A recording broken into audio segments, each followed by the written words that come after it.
வணக்கம் நண்பர்களே. காங்கிரஸோட திமுகவுக்கு அநேகமா டீல் முடிஞ்சிருச்சு.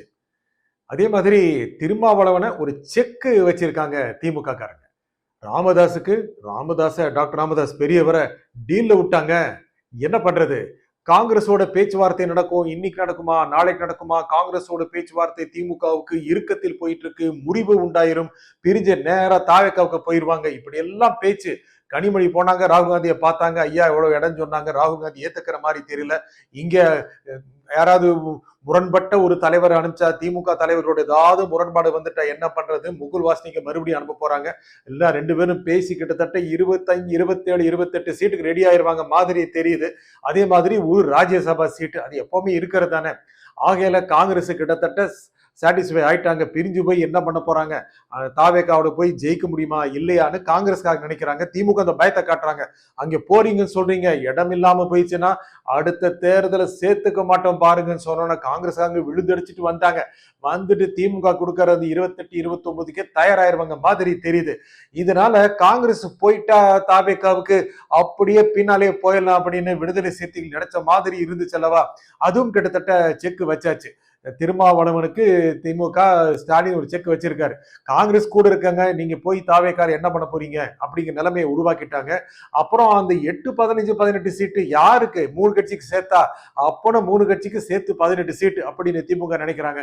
ஆகையால விடுதலை சிறுத்தைகளுக்கு கடந்த முறை கிடைத்ததை போலவே 6 தான் மாதிரி தெரியுது. நிறைய கட்சிகள் ஆயிப்போச்சுங்க. தேமுதிக வர்றங்கிற மாதிரி ஆயிப்போச்சு. 6+1 நோ 8+1 எங்களுக்கு ரெட்டை டிஜிட்ல வேணும் அப்படின்னு தேமுதிக கேட்கறாங்க. அன்னியார் பிரேமலதா கேட்கறாங்க. ரெட்டை டிஜிட்டா என்ன அப்படிங்கிறது உண்மையாவே பெரிய குழப்பமா தான் இருக்கு. அதனால 9 சீட்ஸ் ஆர் 8 சீட்ஸ்ங்கிற மாதிரி அளவுக்கு டீல் முடிஞ்சிருக்க மாதிரி தெரியுது. சரி, ஒரு ராஜ்யசபா சீட்டு ஸ்டாலின் கூட போகனா ஜெயிக்க முடியும் அப்படின்னு நிறைய அரசியல் வல்லுநர்கள் எல்லாம் தேமுதிகவுக்கு காதல ஓதிட்டு இருக்காங்க இல்லையா? அதெல்லாம் சேர்த்து பிரேமலதா கிட்டத்தட்ட டீல் முடிச்சிருவாங்க மாதிரி தெரியுது. கட்சிகள் அதிகமாயிருச்சு. திமுக அப்படியே ஹவுஸ்ஃபுல் ஆகி போச்சு, நிரம்பி வழியுது. ஆகிய ஏற்கனவே இருக்குங்க, கொஞ்சம் அட்ஜஸ்ட் பண்ணிக்கோங்க, அடுத்த தேர்தலை பார்க்கலாம் அப்படின்னு ஸ்டாலின் சொல்லிடுற மாதிரி தெரியுது. சொல்லிட்டாராம். ஆகல அடுத்த 2 நாட்கள்ல திமுகவுக்கும் காங்கிரஸுக்கும் டீல் சைன் ஆயிரும்.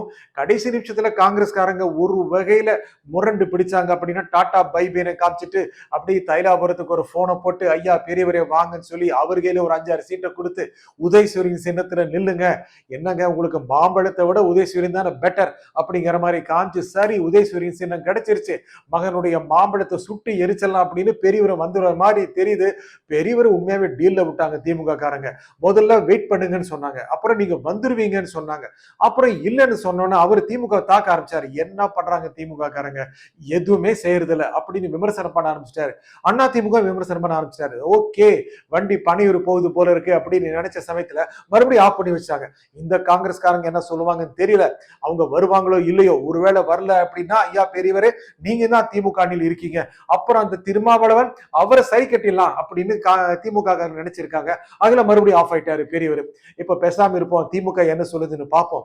அதுக்கப்புறம் அவங்க ஒரு 5 சீட்டோ 6 சீட்டோ எடுத்து கொடுத்தாங்க அப்படின்னா வெகுமதியாக எடுத்துக்கொண்டு எப்படியும் இந்த தேர்தலில் மகனாகிய அன்புமணி ராமதாஸை ராமதாஸ் சொல்லக்கூடாது, அன்புமணியை வீழ்த்தி விடலாம் அப்படின்னு ராமதாஸ் நினைக்கிறாரு.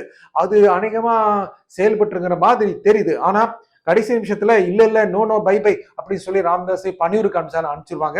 அப்படி போனாலும் பெரிய இழப்பு ஆகாது. ஏன்னா அந்த வட்டாரத்துல முக்கியமாக வட மாவட்டங்கள்ல, தமிழகத்துடைய வட மாவட்டங்கள்ல வன்னிய சமூக மக்கள் அதிகம் இருக்கிற இடத்துல விஜயும் பாப்புலராக இருக்கிறார். விஜய்க்கும் ஆதரவு அதிகமாக இருக்கிறது. பல்வேறு நிறுவனங்கள் நடத்திய கருத்து கணிப்பை பார்த்தால் இந்த பகுதிகளில் விஜய் பயங்கரமான டஃப் கொடுக்கிறாரு. அது யாருக்கு அது சாதகமா முடியும்னு தெரியல, அவங்களுக்கே சாதகமா முடியலாம். ஒருவேளை பெரியவர் ராமதாஸ் கிட்ட ஒரு 10-15% வாக்கு இருந்தது என்றால், விஜய் கிட்ட 10-15 இருந்தது என்றால், அடுத்த 2 மாதங்களில் இன்னும் ஒரு 10 சேர்ந்தது என்றால் அந்த அணி ஜெயிக்கக்கூடிய வாய்ப்பு இருக்கு. அந்த கணக்கை நல்லா டாக்டர் ராமதாஸ் போட்டிருக்கிறாராம். அவருடைய சகாக்கள் எல்லாமே அதை போட்டு காமிக்கிறாங்களாம். பயப்பட வேண்டாம், கவலைப்பட வேண்டாம், அறிவாலயத்தில் இடம் கிடைக்கவில்லை என்றால் நேராக நாம் பனையூர் சென்று விடலாம், அங்கு இடங்கள் காத்திருக்கின்றன. 234 இடங்களுக்கும் போட்டியிடுவதற்கு விஜய் தயாராக இருக்க மாட்டார், கவலை வேண்டாம், 10 என்ன 15 என்ன 40 கூட கிடைக்கலாம். அப்படி ஒரு வேளை போனால் விஜய்க்கு முக்கியமாக விடுதலை சிறுத்தைகள் கட்சியிலிருந்து கிடைக்கக்கூடிய வாக்குகள் கிடைக்குமா? பறையர் சமூக மக்கள் வாக்களிப்பாங்க. கொடுப்பாங்களா, அதுக்கெல்லாம் கொஞ்சம் சந்தேகம் இருக்கு. ஆகையால விஜய் கொஞ்சம் டவுட்ஃபுல்லா தான் இருக்காரு அங்கே கொடுக்கலாமான்னு. ஆனா விஜய்ங்கிற பிம்பத்திற்காக பல சமூகத்தினர் வாக்களித்து விடுவார்கள் நினைக்கிறதுனால டாக்டர் ராமதாஸுக்கு அங்கேயும் இடம் உண்டு. ஆகையால இந்த நிலைமையை பார்க்கும்போது திமுக டீலை கிட்டத்தட்ட சீல் பண்ணிட்டாங்க. அடுத்த 3-4 நாள்ல கம்ப்ளீட்டா அவங்க என்ன கூட்டணிக்கான இடங்கள் என்ன அப்படிங்கறதையும் அறிவிச்சிருவாங்க போல தெரியுது. வேட்பாளர்களும் தயார். திமுக கேட்க வேண்டாம், ஒவ்வொரு தொகுதிக்கு 3 வேட்பாளர்கள் தயார். மற்ற கட்சியில யாரு போட்டியிட போறீங்கோ அப்படின்னு திமுக கேட்கறாங்களா அறிவாலயத்துல. நீங்க 10 சீட் வாங்குறீங்க, 5 சீட் வாங்குறீங்க, யாரை நிக்க வைக்கிறீங்கன்னு சொல்லுங்க. ஏனென்றால் உங்களுக்கு நிதி உதவி செய்ய போவது அண்ணா அறிவாலயம். அதுக்கு பிறகு உங்களுக்காக பிரச்சாரத்தில் முழு வேகத்தில் ஈடுபட போவது திமுக தொண்டர்கள். ஆக நீங்கள் யாரை வேண்டுமானாலும் நிறுத்தி வெற்றி பெற செய்து விடலாம் என்று நினைத்து விடாதீர்கள். அதிமுக அணியும் பலம் குறைந்ததல்ல. பல இடங்களில் அதிமுக பலமாக இருக்கிறது. வட மாவட்டங்களில் அதிமுகவும் அன்புமணியும் சேர்ந்தால் பல இடங்களில் டஃப் கொடுப்பாங்க மாதிரி தெரியுது. அதே மாதிரி தென் மாவட்டங்களையும் டிடிவி வந்ததுனால அதிமுக கணிசமான ஓட்டு கிடைக்க வாய்ப்பு இருக்கிறதுனால ரொம்ப எளிமையா இந்த தேர்தலை எடுத்துக்கொள்வதற்கு திமுக தயாராக இல்லை. ஆகையால எப்படியாவது பேசி அவங்க எல்லாத்தையும் சரி பண்ணணும் அப்படின்னு தான் திமுக நினைக்கிறாங்க. இந்த தேர்தல் மிக முக்கியமான தேர்தல். இந்த தேர்தலில் யார் தோல்வி அடைந்தாலும் அவர்கள் அடுத்து வரும் தேர்தல்களில் நிச்சயமாக பின்னடைவை சந்திப்பார்கள். ஒவ்வொரு தேர்தலையும் தாங்க அரசியல் வல்லுநர்கள் சொல்றாங்க, இந்த தேர்தல் மிக முக்கியமான தேர்தல். எல்லா தேர்தலும் முக்கியமான தேர்தலா இருந்தால் எடப்பாடி பழனிசாமி முக்கியமான தேர்தல் வென்றாக வேண்டும். இல்லாவிட்டால் யார் வேண்டுமானாலும் கபலீகரம் செய்துவிடக்கூடிய வாய்ப்பு இருக்கிறது அதிமுகவுக்கு. அதுக்காகவே சேர்ந்திருக்காரு டிடிவி தினகரன். நல்லாவே தெரியும் எடப்பாடிக்கு. அவரும் கடுமையான ஃபைட் கொடுக்கிறாரு. இப்ப பாத்தீங்கன்னா மேடைக்கு மேடை திமுக போட்டு தாக்குறாரு. திமுக சும்மா விடுறதில்ல. நீங்க என்ன செஞ்சீங்கன்னு கேட்டு நல்லாவே தாக்குறாங்க. இப்ப தாக்கலாமா வேண்டாமான்னு விடுதலை சிறுத்தைகள் கட்சி தலைவர் தொல் திருமாவளவன் காத்திருக்கிறார். என்ன பண்ணும், காங்கிரஸ் கூட இருக்குமா, இல்ல பணியூருக்கு போயிருமா, தாவேக்காவுக்கு போயிருமா, நாமளும் நடை கட்ட வேண்டிய நிலைமை வரலாமா, கூட்டணிகள் அமையட்டும், பிறகு ஆதரவு குரல் கொடுக்கலாம் அப்படின்னு ஆயிட்டதுனால திமுக ரொம்ப அலர்ட்டா இருக்கு. யாரையும் நம்ப முடியாது. அரசியலில் யாரும் நம்பவே முடியாது.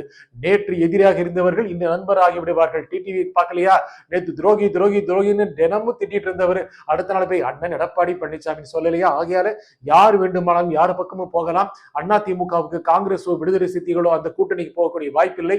அவர்கள் போவதாக இருந்தால் தாவேக்காவுக்கு போவார்கள். விஜய் ரொம்ப டைனமிக்கா இருப்பாரு. இனி கொஞ்ச நேரம் சைலண்டா ஆயிட்டாரு. இனி தேர்தல் வர போகுதில்ல, வேலூர்ல கூட்டம் நடத்த போறாரு. அடுத்தடுத்து பல்வேறு மண்டலங்களை கூட்டம் நடத்த போறதுனால கூட்டம் கூடி அவருக்கு ஆதரவான வாக்குகள் 15-20க்கு தாண்டி போயிருச்சு அப்படின்னா, இந்த பார்ட்டிகளும் போயிடுச்சுன்னா, இந்த பார்ட்டி காங்கிரஸ் பார்ட்டி விடுதலை சிறுத்தைகள் பார்ட்டி எல்லாம் போயிடுச்சுன்னா திமுகவுக்கு ரொம்ப கஷ்டமா இருக்கும். ஆக என்னென்ன கணக்கு வேணும் எல்லாம் கரெக்டா போடுங்க. 2-3 சீட்டு மேல போனாலும் பரவாயில்ல, ஸ்வீப் அடிப்போம். ஏன்னா முக்கியமாக சில கருத்து கணிப்புகள்லாம் திமுக மிகப்பெரிய வெற்றி பெறணும் சொல்றதுனால அதை நம்பி இவர்கள் எல்லாரையும் கணக்குல வச்சு அந்த வழியில வாங்க அப்படின்னு திமுக சொல்றதுக்கு தயாராயிருச்சு. இனி வர்ற காலம் முக்கியமாக அடுத்த 3 நாட்கள் மிகப்பெரிய கஷ்டமான நாட்கள் எல்லா கட்சிகளுக்கும். அவர்களுக்கு விடியுமா விடியாது என்பதை இந்த நாட்கள் காட்டும். நன்றி, வணக்கம்.